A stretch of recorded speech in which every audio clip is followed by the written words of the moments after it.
and played around the Amani a lot better.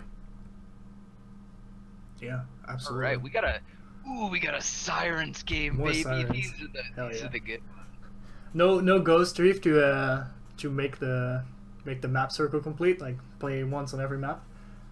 But alright, Hey, we can still get it. We can we could still still get it. We get don't it. know how We many could more still get it. they're gonna do. Oh, are we gonna see the lead face Mozu? Oh, here the Ooh, legendary. I'm excited. If this is what they go with, this is a really exciting comp, especially triple on melee. Siren Strand. Yeah, so if this is they go with the Zenobia. Alright, so Oh, hovering the Zenobia. So what we're looking at on Team Rakichet here is Shizakura and Ardame playing their usuals. Shizakura on that Margrave, Ardame on that Taito. They've been doing well on them so far. Oh, just as I say that, Curse of the Caster. Shizakura swaps left to the turn there. Zenobia. Yeah, he swaps to the Zenobia out of Sour nowhere. left turn. Oh, he Okay. swaps Oh, back to the wow. Margrave. Yeah. Maybe we And should a just spiky wait Oh! to make turn. some of these comments. Okay. Well, we went back to what I was originally talking about. Shizakura on Great. that Margrave, Ardame on that Taito. They've both been performing very well so far. Leadface on the Mozu, which is something a little different. Foos on the Zenobia, and Raky on that Beckett. Meanwhile, on the other team, for Team Feculator, we're going to have Almighty on Lord Nasus, Mythic on Paco, Larson on his signature Taito, Killboy on Voden, and Zamb on Beckett. So that's Zamb is Speculator. So the immediate apparent difference between the two team compositions is the lack of a super jump on the side of Team Rakachu here. So we'll see if Team Feculator is able to use the Voden to try and out-rotate Team Rakachu here. Yeah, one of the things they've kind of... I gotta say about Feculator's comp really fast that I really like the 3 melee, but I don't really like 3 melee without a support of any kind, like not even a Zandora. That's like actually what I was going to talk about a little bit, is that with this Voden pick, they have to choose between, do we want the utility of the jump pad for Sirens, which benefits really heavily from having a jump pad, or do we want you to be a support and go well wishes and go with the double pools? So he's really got to make a choice here. And maybe he'll wait. Maybe he'll wait on taking that upgrade until he sees how the fights are playing out, sees if his melees really need the heal, or if they're able to exert enough pressure on their own that they don't need the sustain. They can just go in and blow somebody up, you know. But we'll just have to see how it plays out. Yeah, they did end up picking Nasus Paco with that, which means that, you know, they don't have someone with 30 armor like Zandora or Margrave or, you know, someone like that who's kind of naturally able to keep themselves alive so that you can deal with the fact that you don't have a true support. Yeah, and they're going into this comp of Margrave Zenobia, which is an extremely durable and self-reliant frontline. Agreed. So we saw in this first fight, the melees of Nasus and Paco kind of taking a lot of damage while trying to run away, and having to get out of the fight, and eventually leading to Beckett getting picked off and Team Rakachu getting the advantage of getting the summon D up now. I like the split they were trying to pull off on Team Feculator, though. The idea of sending the Nasus Paco over to kind of quick split the C point and get what damage they can down, a good idea with both the speed buffs, in my opinion. Kind of leaves the other trio to fend for themselves, as they're not necessarily the most self-sustaining, but a fight going down off the back of that in mid, as one Larson getting caught out immediately, and here we see the Nasus and the Paco dropping really low health off of the burst, just not having that sustain like we talked about earlier. Ardame able to chase down the Nasus to finish the kill, leaving us at a 90-60 in the favor of Team Rakichet. We do see Leadface actually going down near the D point. I'm not sure if that actually was on top of it or just below it. Didn't quite catch that. I didn't either. It seemed as though he kind of went in for the finish on the Nasus to help with it, and on his escape, the Taito ended up picking him. But it's not going to matter too much to the overall power race here, as Team Rakichet grabs the push 100-70. Yeah, so we will see. We'll see how they go for this approach. It looks like Raky's diving in pretty far, to almost melee range, but he's still untouched. So, looks like they're almost all gonna make it out. Oh no, a good double cripple. Yeah, big cripple coming out there from I'm not quite sure who, but really prevents the Beckett escape here. Looks like Team Rakichet is going to be able to make it out mostly alright, except for Rakichet here, which is The one just running for his life, hoping to God that the two bruisers aren't able to make it through the front line, and he is able to stay safe. The Larson diving into the back line, hits Fang, the bleed ticking, creeping will over kill the him? rock. No! The last tick prevented by the young Cerberus AoE heal. That was so close. So close. And because they end up chasing for that kill, they end up feeding 3, making it a 50-20.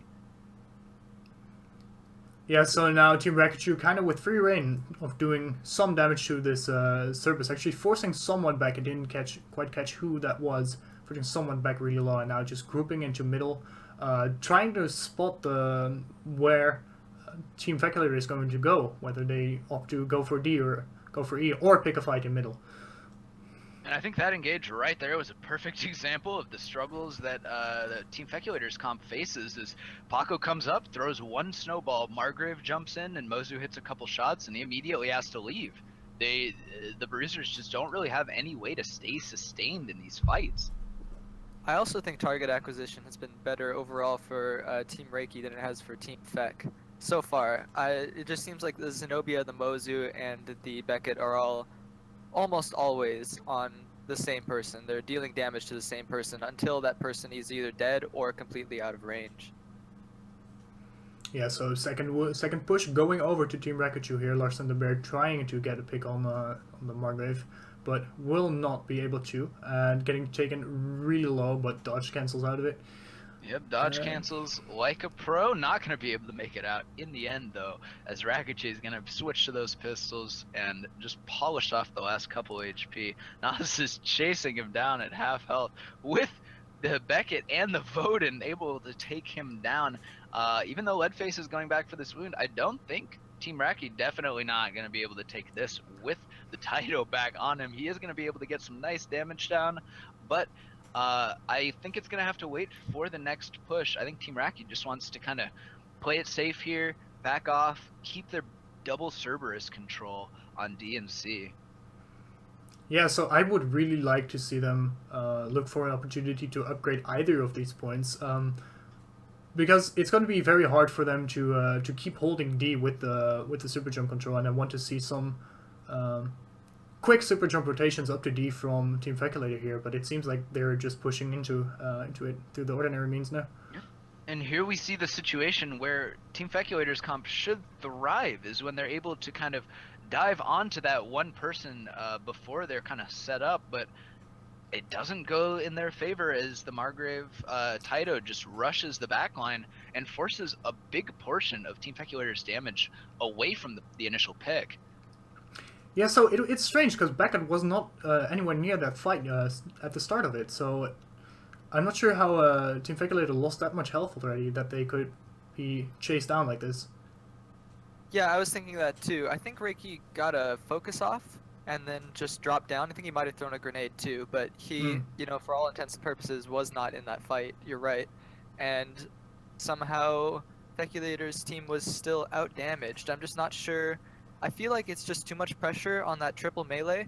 You know, none of them are, you know, Nos is a huge damage dealer, but Paco relies on hitting a snowball to do massive damage, and Taito really doesn't have a lot of, you know, burst damage at all. He's got a lot of really sustained damage. So I think that might be what we're seeing, is just that the front line as a whole isn't able to get as much damage down as they should because they're lacking that durability. And we see it here too, just getting picked off by the range before they can get any sort of significant damage down. Yeah, we really saw it at the entrance there of kind of the D caverns. You know, Paco Gnosis tried to make their way in and find a good spot to try and engage from, but just immediately the ranged AoEs coming down from Team Rakachi and forcing them out, forcing Paco to half before he's able to even charge his snowball. And now going into Clash. Yeah, and again, Margrave just showing his dominance here over the double bruisers. Just kind of diving in, taking about half his health, but getting out totally fine with a kill. Gonna allow them to keep fighting here onto this E point after they've taken down F. Leadface in trouble in the back. Larson just pushing onto him. Oh, and big snowball. Oh, Paco. He drops out before the focus goes through. Unlucky. and it looks like Team Feculator is now gonna have to back out. I like the Oh, gosh, but Mythic or Almighty. Almighty just going in hard without any support from his team, Oh, looking for that soul. 507 damage crit shot. That is brutal on a Gnosis. Yeah, and would you guys say that Team Feculator has kind of lost their window of opportunity to have a lot of impact in this game? Like, looking at their composition, like, obviously the way the game has been playing out is Team RAKY kind of just rolling over Team I Feculator. wouldn't say the opportunity is totally lost yet, but I think it's going to take a miracle for Team Feculator to be able to overcome some of these obstacles. I think what they would have to do here is they would have to start the split they were trying to attempt earlier. Maybe work it a little bit differently with the Gnosis Taito instead of the Paco Taito or Paco Gnosis.